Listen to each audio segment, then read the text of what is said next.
Están diciendo que la resolución 544 del 2023 derogó la resolución 3100 del 2019. Otros dicen que la resolución 544 del 2023 le permite a los verificadores de los entes territoriales pedir más normas adicionales durante una visita de verificación de habilitación. Pero lo cierto es que la resolución 544 del 2023 tiene 9 artículos, 9 de los cuales, o sea, todos modifican algo de la resolución 3100 del 2019. Entonces, primera conclusión, la resolución 3100 del 2019 sigue vigente. Y vamos a ver que de esos 9 artículos, ¿cierto? El último, el 9, aplica solamente para instituciones que tengan habilitado el servicio de transporte asistencial de pacientes. Del 1 al 8 nos aplica a todos, a instituciones prestadoras, a profesionales independientes, objeto social diferente y transporte especial de pacientes. En este video, de una manera corta y rápida, les voy a explicar de qué se tratan esos cambios para que entendamos y no nos dejemos confundir de lo que están hablando acerca de esta resolución, que realmente no es que haya cambiado mucho la resolución 3100 y ya lo vamos a ver.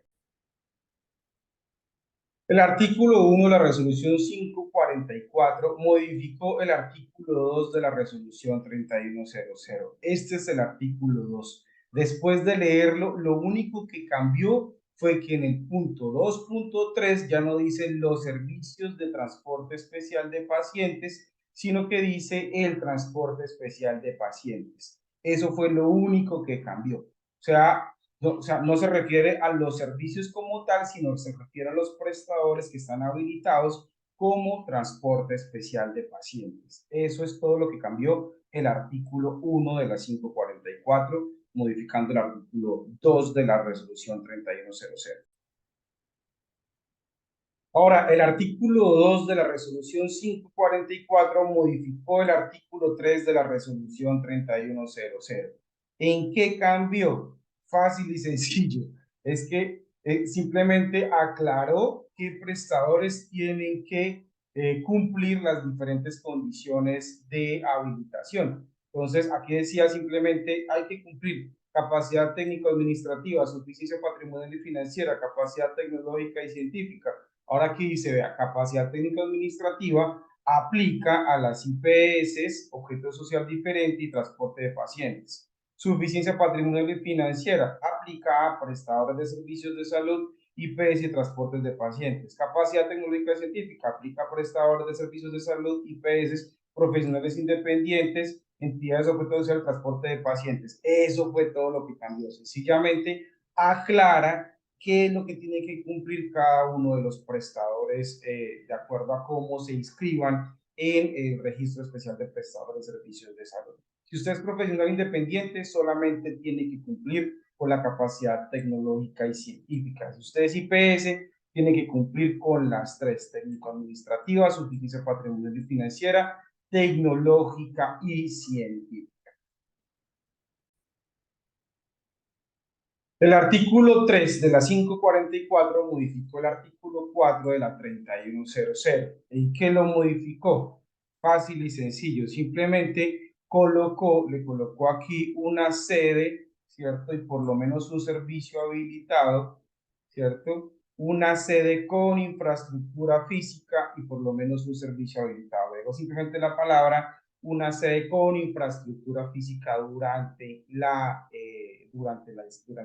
inscripción. Es decir, que no aclara que no se pueden inscribir sedes que no tengan infraestructura física. Y lo otro que cambió es que le agregó a que el manual de inscripción de prestadores de habilitación hace parte integral del presente acto administrativo, que simplemente decía el manual de inscripción de prestadores de salud. Entonces, el manual son todos los requisitos de los estándares de habilitación. Aclara que ese manual hace parte de esta resolución. Y por último, este artículo 3, ¿cierto? Le agregó al artículo 4 3 parágrafos, 1, 2 y 3 parágrafos que en la resolución 3100 no existían.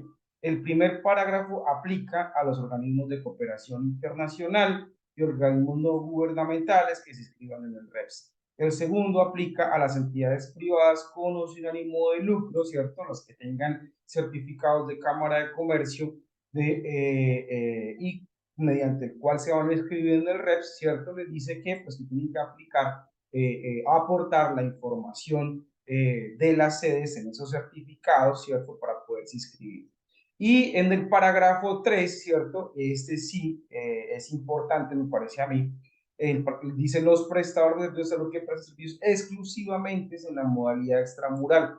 Aquellos servicios de salud, aquellos profesionales, aquellas IPS que solamente tienen habilitada la modalidad extramural o van a escribir la modalidad extramural, o sea, llámese domiciliaria, llámese jornadas de salud, llámese unidad móvil, ¿cierto? Deberán cumplir los requisitos del criterio 46 del estándar de infraestructura. Entonces, importante que revisemos qué dice el criterio 46 del estándar de infraestructura, porque ya les voy a mencionar qué problemas se estaba presentando en las visitas de verificación. Entonces, el criterio 46 del estándar de infraestructura está en la página 67 de la resolución 3100, ¿cierto? Y aplica para las instituciones de cuando un prestador de salud preste servicios de salud exclusivamente en la modalidad extramural. O sea, si usted tiene servicios que ofrece de manera intramural, pues este ya no le aplica. Pero si solamente tiene servicios extramurales, ¿cierto? Lo único que tiene que cumplir es con esto prácticamente, ¿cierto? O sea, si no le tienen que pedir ni baño para discapacitados, ni sistema de elevación, ni una cantidad de cosas que le aplica obviamente a los que tienen y prestan servicios de manera intramural. Lo único que le piden es que tenga un ambiente o área para almacenar los medicamentos, dispositivos e insumos, un ambiente o área para almacenar los equipos biomédicos y un ambiente o área para el archivo de las historias clínicas y registros. Entonces, ojo que los verificadores tienen que entender que no es lo mismo, ¿cierto? Que no son los mismos requisitos para un prestador que no ofrece servicios intramural, sino que todo lo atiende en el domicilio o todo lo atiende en brigadas o jornadas de salud o todo lo atiende a través de una unidad móvil. Entonces es muy diferente y por eso la norma aclara que tiene que tener un prestador con estas características. Nada de ponerse a pedir baño de discapacitados para alguien que no tiene atención intramural. Esas cosas no tienen ningún sentido. El artículo 4 de la 544 modificó el artículo 7 de la 3100. Entonces, el artículo 7 lo único que determinaba eran los requisitos para el trámite de la inscripción de prestadores y lo que cambió en esta resolución es que le agregaron dos párrafos, dos parágrafos. El primer parágrafo que aplica a las IPS que cambien de NIT, pero que continúen prestando los servicios en la misma sede, en el mismo domicilio, de manera interrumpida, pues ya no les van a hacer visita de verificación previa, sino que los van a priorizar en el plan de visita la Secretaría de Salud. Ya no tienen que volverse a registrar como si fueran nuevos, en teoría. Y en el parágrafo 2 aplica para las IPS que tengan servicios de urgencia, cirugía, cuidado intensivo pediátrico, adulto, ¿cierto? Entonces, esas instituciones, pues, si tienen edificaciones construidas antes del 2010, pues tienen que hacer un estudio de vulnerabilidad estructural, pero si están construidas después del 2010, pues no les aplica el estudio de vulnerabilidad estructural. Y las IPS que funcionen antes del 2 de diciembre del 96, ¿cierto? Si no tienen la licencia de construcción, entonces pueden aportar el documento en donde se establezca la destinación de la edificación para la prestación de servicios de salud. Entonces, eso es básicamente lo que se cambió en el artículo 7 de la resolución 3100 del 2019. Artículo 5 de la resolución 544 modificó el artículo 12. Básicamente lo único que hizo fue agregarle dos parágrafos al artículo 12. El resto quedó igualito, ¿cierto? Entonces, los parágrafos que dicen, el primer parágrafo aplica a las IPS que tengan servicios de urgencias, de cirugía, de cuidado intensivo neonatal, pediátrico o adulto, ¿cierto? Con respecto, y es un parágrafo con respecto al estudio de vulnerabilidad estructural, ¿cierto? Aquí mismo habla acerca de las instituciones prestadoras de salud que funcionan antes del 96, ¿cierto? Que tienen que aportar copia de licencia de construcción o el documento de reconocimiento de donde se autoriza la destinación de la edificación para prestar los servicios de salud, lo mismo que habíamos hablado en el artículo anterior. Y el segundo parágrafo aplica, ¿cierto? Cuando un prestador de servicios de salud, este sí aplica para todos los prestadores, profesionales independientes, IPS, todos, cuando vayan a hacer reporte de novedad de cierre del prestador. Es decir, usted va a cerrar su consultorio, va a cerrar la IPS, va a cerrar todo, ya no quiere saber nada más de esa institución o de prestar servicios de salud, ¿cierto? Entonces tiene que cumplir con el procedimiento de entrega de historias clínicas establecido en la resolución 839 del 2017. De esto tenemos una resolución completa porque es un proceso bastante complicadito. Entonces, si te interesa aprender acerca de eso, comunícate conmigo para explicarte cómo acceder a esa capacitación. De resto, absolutamente ningún cambio pues de importancia.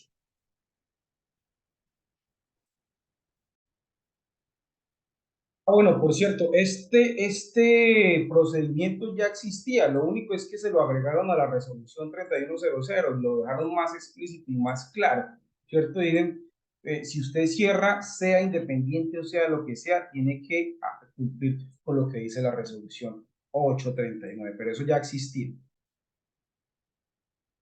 El artículo 6 de la resolución 544 modificó el artículo 13 de la 3100.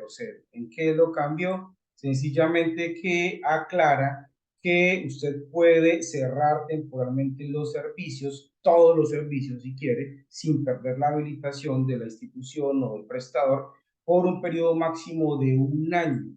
Si durante ese año usted puede reactivar los servicios y estos, por cierto, son trámites o novedades que se pueden hacer en línea. Entonces, puede cerrar temporalmente los servicios en línea y reactivarlos antes de un año sin necesidad de radicar nada en la Secretaría de Salud, ¿cierto? Si usted no cierra todos los servicios temporalmente o algunos temporalmente y no los reactiva antes de un año, pues el REP se los inactiva de manera permanente. Eso es lo que dice el artículo 6 de la 544. Artículo 7 de la resolución 544 modificó el artículo 15 de la resolución 3100 del 2019. ¿Qué le pasó? Le agregaron aquí la palabrita conforme al plan de visita, es decir, que la Secretaría de Salud, ¿cierto? Va a visitar las instituciones, las puede visitar conforme a un plan de visitas que tienen que reportarle a la Supersalud y al Ministerio de Salud. Y también le agregó estos dos párrafos, ¿cierto? Un párrafo y un parágrafo, ¿cierto? En donde habla de las medidas de seguridad. Entonces, las medidas de seguridad que se pueden adoptar son las establecidas en la resolución 579. Voy a hacer otro video explicando este artículo 576 de la ley 9 de 1979 y cuando se defina, dice, cuando se defina otra situación, se adoptarán en lo referido en el artículo de la ley 9 de 79 en caso de ser necesario. O sea, hay que estudiar la ley 9 de 1979 para confirmar o para aprender cuáles son las medidas de seguridad que le pueden adoptar en caso de incumplimiento de los requisitos de habilitación. Y le agregaron también este parágrafo en donde dice que las instituciones que estén intervenidas por parte de la Supersalud, pues no les van a realizar visita de verificación porque la superintendencia es la que se encarga de verificar esas instituciones para que cumplan las condiciones técnico-científicas, administrativas y financieras correspondientes. Artículo 8 de la 544 modificó el artículo 19 de la 3100. ¿Qué cambió? Que le agregó estos 4 párrafos. El primer párrafo habla acerca de la flexibilidad para el cumplimiento de los requisitos de accesibilidad para profesionales de salud independientes.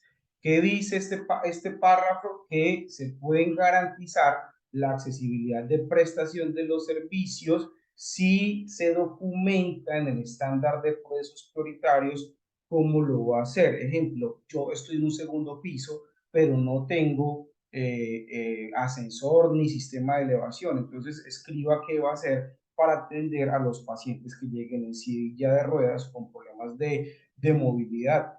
Entonces, esto aplica para los profesionales de salud independientes únicamente, esa flexibilidad.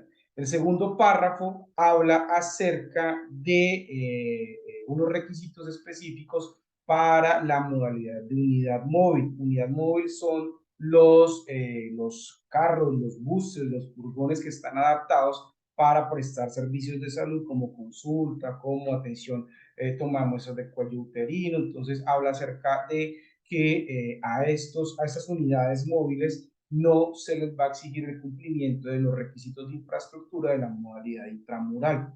El tercer párrafo que se le agregó es que los especialistas en UCI, ¿cierto? Que presten servicios a una IPS que tenga habilitada la UCI, pero esa IPS está en una zona especial de dispersión geográfica, pues se pueden habilitar mediante la teleexperticia sincrónica entre profesionales de salud durante las 24 horas. Es decir, el intensivista no tiene que estar allá en la zona geográfica dispersa, sino que a través del Internet, ¿cierto? Y de la teleexperticia sincrónica, si garantiza la conectividad del Internet, pues puede prestarlo a través de telemedicina sincrónica, ¿cierto? Esas instituciones remotas. Y el último párrafo habla acerca de cuando se cuenten con servicios de cirugía ambulatoria habilitados para realizar procedimientos de trasplante de tejidos, deberán garantizar la comunicación continua con los bancos de tejidos certificados por la autoridad competente e inscritos en la red de donación de y trasplante para la gestión y consecución oportuna de los tejidos que requieren los pacientes en lista de espera, para lo cual deberá tener en cuenta el tiempo útil de la vida de los tejidos. Es decir, un párrafo que aplica para los servicios de cirugía ambulatoria que realizan procedimientos de trasplante de tejidos. Por ejemplo, los servicios de cirugía oftalmológica que realizan trasplante de córnea. Por último, el artículo 9 de la 544 modificó el artículo 20 de la 3100. El artículo 20 era solamente este párrafo, que es este mismo que aparece acá, y esta resolución le agrega toda esta información adicional que dice. Primero, el primer párrafo aplica a las entidades de objeto social diferente, habilitadas con objeto social diferente, que habilitan ambulancias. Entonces, ¿qué les dice? Que tienen que agregar a la documentación para estudiar las ambulancias la copia de tarjeta de propiedad, certificado de revisión mecánica cuando aplique, pero adicionalmente les permite habilitar ambulancias que no estén a nombre de ellos, simplemente con una autorización del propietario de la ambulancia. El parágrafo 1 de este artículo 9 de la 544 establece que los servicios de ambulancia aérea, o sea, los aviones ambulancia, pues no requieren sillas de ruedas y permite que el talento humano sea técnico o tecnólogo. Y el parágrafo 2 aplica o corrige más bien un error que había que hay en la 3100, en donde se establecía que había que tener un contrato con un banco de sangre. Aquí dice que no, que efectivamente no se requiere ningún convenio con banco de sangre. El artículo 10 simplemente recopila como todas las modificaciones que ha tenido la resolución 3100 hasta el 2019. Entonces, ¿qué cambió realmente? ¿Qué le aplica para usted? Revise, porque realmente a mí no me parece que hayan habido cambios sustanciales en la norma. Para terminar este video, entonces, les hago un repaso nuevamente de lo que salió en el ABC del Ministerio de Salud, ¿cierto? Él hace como todo el resumen de la resolución. Dice que la resolución 544 busca aclarar y ajustar algunos aspectos relacionados con la inscripción y la habilitación de los servicios de salud. Habla de que el artículo 1 corrige un hierro, ¿cierto? Entonces aquí le agregó la palabra servicios, eso es lo que les acabo de decir. El artículo número 2 define las condiciones que tienen que cumplir cada uno de los tipos de prestadores según se habiliten. El artículo, se modificó el artículo 4 de la resolución, haciendo aclaraciones de requisición de escritos de habilitación. Se adicionaron 2 parágrafos en el artículo 7 con respecto a las IPS que cambian de NID y con respecto al soporte de vulnerabilidad estructural. En el artículo 5 se adicionaron 2 parágrafos, ¿cierto? Con respecto al soporte de vulnerabilidad de licencias de construcción. Aclararon acerca del cierre temporal de servicios en el artículo 6, que modificó el artículo 13 de la resolución. Las condiciones para definir el cierre de un servicio, esto sí lo vamos a aclarar en otro video porque me parece sumamente interesante, ¿cierto? Con respecto a lo que establece la ley 9 del 79. Luego habla acerca habla del cambio que se hizo para que las secretarías no visiten las instituciones que están intervenidas por la Supersalud. Eso también lo vamos a aclarar en otro video, cómo pueden establecer en sus procesos prioritarios los profesionales independientes y garantizar la accesibilidad de las personas con discapacidad. Esto me parece supremamente interesante, esto sí lo vamos a aclarar en otro. Creo que esto es lo más importante de los cambios de la resolución 544 para los profesionales independientes que tengan problemas para cumplir con los requisitos de accesibilidad, así que vamos a hacer un videito adicional a esto. El resto, como lo mencioné anteriormente, entonces, a las aplicaciones de criterios de infraestructura de las unidades móviles, los servicios de cuidado intensivos en municipios de dispersión geográfica, la garantía de comunicación continua con los bancos de tejidos, los transportes especiales de pacientes para cuerpos de bomberos, para objetos sociales diferentes, para el requerimiento de ruedas en ambulancias aéreas y se corrige el hierro del convenio con Banco de Sangre. Básicamente eso es lo que modifica la resolución 44, modifica la resolución 3100/2019. Entonces, esperen los próximos 2 videitos con respecto a las sanciones y con respecto a cómo aplicar esta flexibilidad que le da a los profesionales independientes la resolución 544. Nos vemos entonces en el próximo video.